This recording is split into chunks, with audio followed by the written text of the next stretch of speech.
El período cámbrico, como vimos, fue el despertar tumultuoso de la vida compleja. Pero aquel estallido no fue un episodio aislado, sino el prólogo de una evolución aún más vasta. Ahora nos adentramos en los períodos Ordovícico y Silúrico, dos capítulos consecutivos de la era paleozoica que, entre otras cosas, vieron florecer la vida marina, el nacimiento de los primeros arrecifes, el ascenso de los peces y, por primera vez, la tímida pero histórica colonización del medio terrestre. Acompáñame. El telón del Cámbrico cae, pero el escenario sigue siendo acuático. Y sin embargo, algo, muy lentamente, empieza a arrastrarse hacia la tierra firme. El Ordovícico, de 485 a 443 millones de años. Los mares que cantaban con vida. El mundo del Ordovícico era cálido en muchos lugares, con mares extensos que se derramaban sobre los continentes, ahora divididos en múltiples fragmentos. No existían todavía los grandes supercontinentes tal como los conoceríamos después. Gondwana, por ejemplo, una vasta masa de tierra, se desplazaba lentamente hacia el polo sur. A su alrededor, otras placas menores flotaban como islas en un océano inmenso. Si pudiéramos sumergirnos en un mar ordovícico, veríamos un estallido coralino de vida marina, aún más complejo que el del Cámbrico.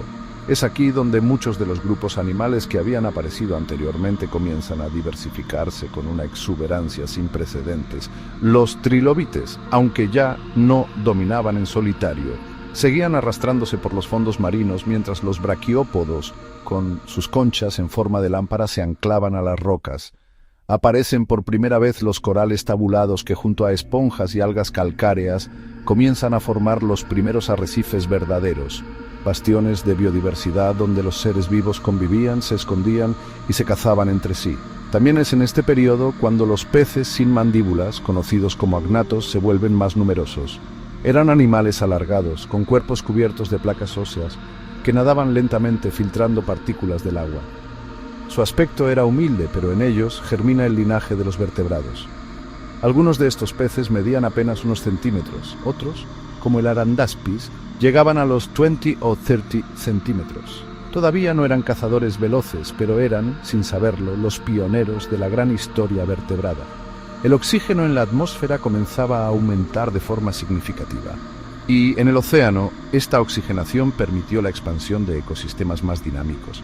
Era un mar vibrante, de depredadores primitivos, criaturas que flotaban, que reptaban, que construían sus conchas y que competían por espacio y alimento, pero el Ordovícico no sería eterno. Hacia su final, una serie de erupciones volcánicas y, sobre todo, una súbita glaciación del supercontinente Gondwana desencadenaron una de las primeras grandes extinciones masivas de la historia. Más del 80% de las especies marinas desaparecieron cuando el mundo fue cubierto de hielo y el nivel del mar cayó drásticamente.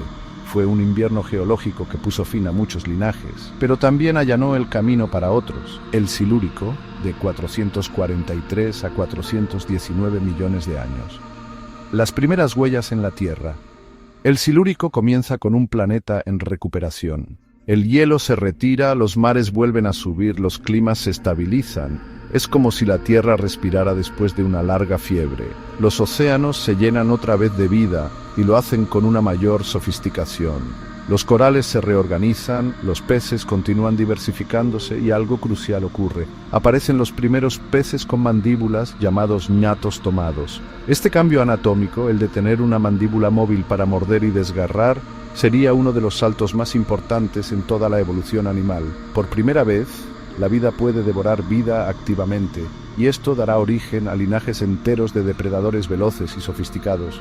También surgen los primeros peces acorazados, placodermos, que marcarán el siguiente gran capítulo en el Devónico.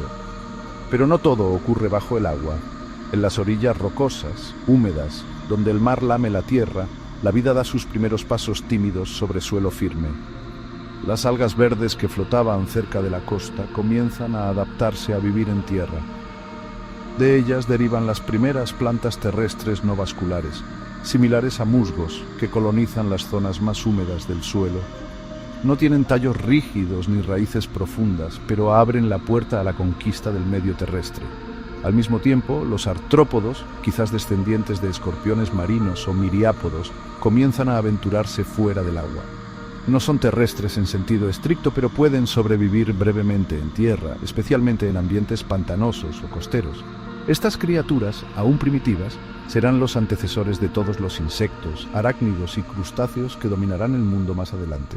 En este periodo, además, se forma una capa de ozono en la atmósfera, lo que permite por primera vez proteger a los seres vivos de la radiación ultravioleta del Sol. Esto es fundamental. Sin esa protección, ninguna vida animal o vegetal podría sobrevivir expuesta al aire libre.